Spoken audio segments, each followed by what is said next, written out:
প্রচন্ড শীত। আজ আমার বাড়ির পাশে এই দাসপাড়া অর্থাৎ নিশিপাড়ায় রাসেল লিমা দম্পতির এই শীতকালীন উপহার কম্বল উপহার দেওয়া হবে ইনশাল্লাহ।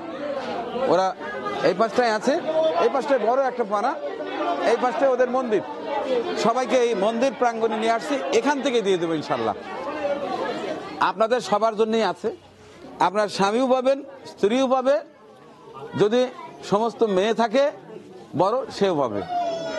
ঠিক আছে, এই জন্য আমি বলছি আপনারা সবাই দাঁড়াবেন, সবার হাতে একটা করে দেবো, তবে সুশৃঙ্খলভাবে নিতে হবে। কেউ তাড়াহুড়া পারাপারি হুড়াহুড়ি করবেন না। আমি সামনে থেকে একজনকে দেব, সে চলে যাবে, আর একজন দেবো, চলে যাবো। আমি না ডাক দেওয়ার পর্যন্ত আর একজন হুড়াহুড়ি করবেন না।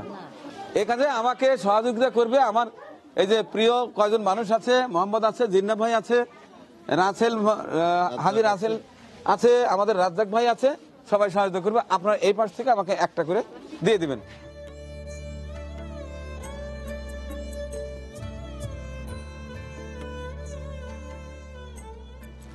গেদার বাক্য আছে তো? আচ্ছা, থাকবেন, ঠিক আছেন না? শোনেন শোনেন শোনেন, নিয়মটা হচ্ছে কম্বল একটা দেওয়া। স্বামী স্ত্রীকে একটা কম্বল দিলে, দুইজন একটা কম্বলে থাকলে মহব্বত বাড়ে। রাগজারি করেন না যে মানিক দুইটা কম্বল দিয়ে আমার আলাদা শোয়ার ব্যবস্থা করে দিল, তা কিন্তু করা যাবে না। প্রয়োজনে ডাবল করে গায়ের উপর দিবেন, নাহলে একটা নিচে দিবেন, একটা উপরে দিবেন। ঠিক আছে, ফাঁকে জানি রাখেন না। আচ্ছা, না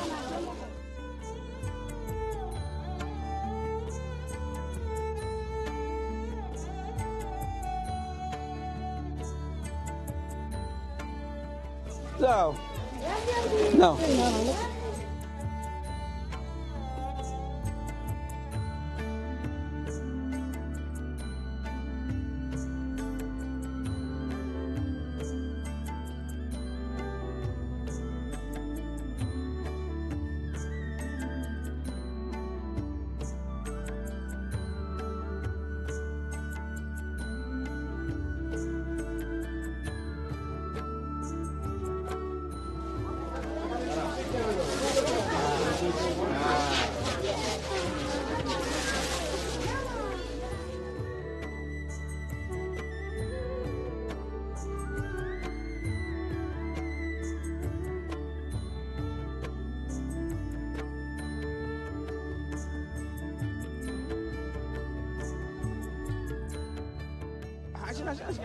আসেন আসেন।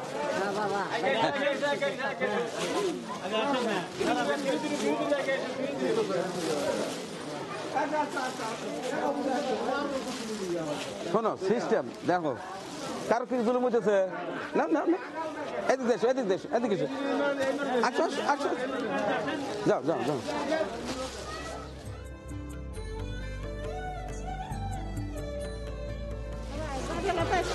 যাও যাও, আমি পাঠাতে বলে যাও যাও, আমি বলছি যাবো না তো।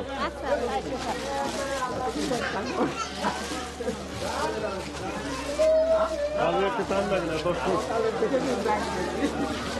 10-15 মিনিট তো লাগে।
ঠিক আছে, এই তুমি ভালো মানুষ, লাস্টে লিখে এইটাই উচিত বুঝছো। আমি যাবা মেহমানদারিতে যাই, সবাই খাওয়ানোর পরে, আমার টিমের সদস্যদের খাওয়ানোর পরে তারপরে আমি সর্বশেষে খাই। অনেকদিন দেখা যায় যে নাই বাইরে এসে সাদা ভাত টাইন দিয়ে বাগুন ভর্তা দিয়ে খাই। পরিবেশনা আপনাদের ভালো লেগে থাকলে শেয়ার করে অন্যকে দেখার সুযোগ করে দিন। আরও নতুন নতুন ভিডিও পেতে চ্যানেলটি সাবস্ক্রাইব করে সঙ্গেই থাকুন।